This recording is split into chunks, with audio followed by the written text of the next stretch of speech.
Hey guys, सबसे पहले आप सभी को हैप्पी मदर्स डे। इस मदर्स डे को और भी स्पेशल बनाइए हेलो ऐप के साथ और पार्टिसिपेट कीजिए सुपर मॉम चैलेंज में। बस पोस्ट कीजिए आपकी सुपर मॉम का फोटो एमवी फीचर के जरिए और दिखाइए सारी दुनिया को कि आपकी माँ सुपर मॉम है। तो देर किस बात की है, जाइए डाउनलोड कीजिए हेलो ऐप और शेयर करो आपकी feelings for your super mom with friends and family. दीवार पर टंगी सास। पंजाबी में कहावत है, सास चंगी होवे या ते दीवार ते टंगी होवे। संगीता की शादी भी एक ऐसे ही घर में होती है जहां उसकी सास दीवार पर टंगी होती है। ससुर और पति शादी के पहले दिन उसे सास के फोटो के सामने ले जाते हैं, जहां ससुर जी कहते हैं, बेटा संगीता, ये तुम्हारी सास थी, बहुत नेक और भली, लेकिन थोड़ी गुस्सैल थी।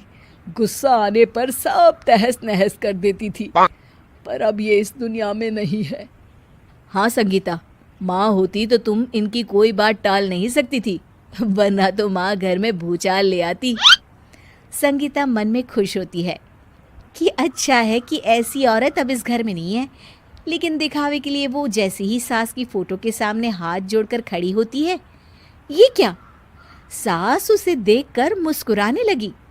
संगीता आंखों को मलकर एक बार फिर से देखती है, लेकिन फिर सास के चेहरे का भाव, भंगिमा यानी एक्सप्रेशन बिल्कुल बदले होते हैं। वो अपने पति और ससुर को कहती है, माँ की तस्वीर तो स्माइल कर रही है। ना बेटी, ये कैसे संभव है? जरूर तुम्हें कोई गलती हुई होगी, ऐसा कैसे हो सकता है? लगता है तुम शादी की सारी फॉर्मेलिटी करते करते थक गई हो, तुम्हें आराम की जरूरत है संगीता। खैर, सारे संगीता की बात को इग्नोर कर कमरे में चले जाते हैं। वैसे सास की फोटो पर एक्सप्रेशन एक के बाद एक बदलते ही रहते हैं।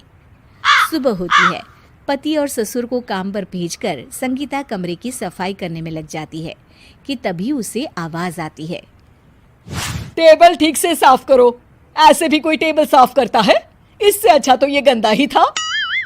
किसी औरत की आवाज सुन संगीता दंग रह जाती है और सोचने लगती है कि आवाज कहाँ से आई। आवाज को नजरअंदाज कर वो फिर से अपना काम करना शुरू करती है, लेकिन इस बार तो आवाज बिल्कुल उसके कान के पास से आती है। मेरा घर है ये, जब तक मैं थी चमका कर रखती थी, हर एक चीज शीशे की तरह थी। तुम्हें तो ना सफाई आती है ना कुछ पता है। क्यों तुम्हें मेरे घर की जिम्मेदारी दे दी गई है? पता नहीं तुम में मेरे बेटे को क्या दिखाई दिया। मैं होती तो एक से बढ़कर एक लड़कियों की लाइन लगा देती। अब संगीता को समझने में देर नहीं लगी कि ये आवाज किसी और की नहीं बल्कि उसकी सास की है, जो दीवार पर टंगी है।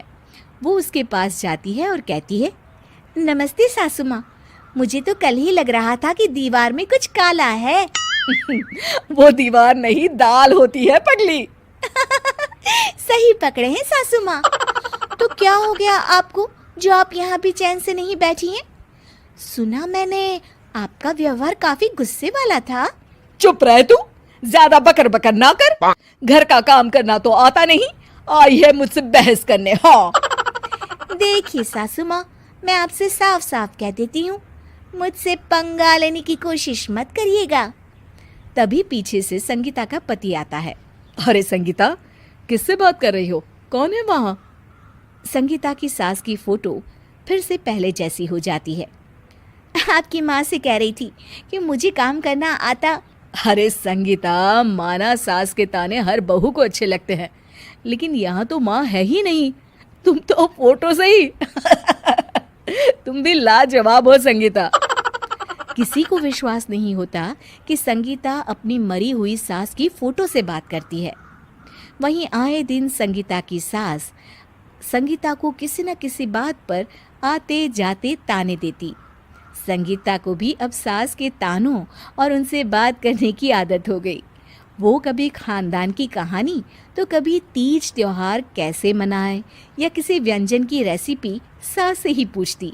सारा दिन घर में अकेली संगीता की सास अब उसके लिए तानों के साथ पक्की साथी की तरह भी रहने लगी थी, जो किसी और को नहीं बल्कि संगीता को ही सुनाई देती। तो देखा आपने, सास बहू का रिश्ता हर रिश्ते से ऊपर होता है, फिर चाहे वो खट्टा हो या मीठा।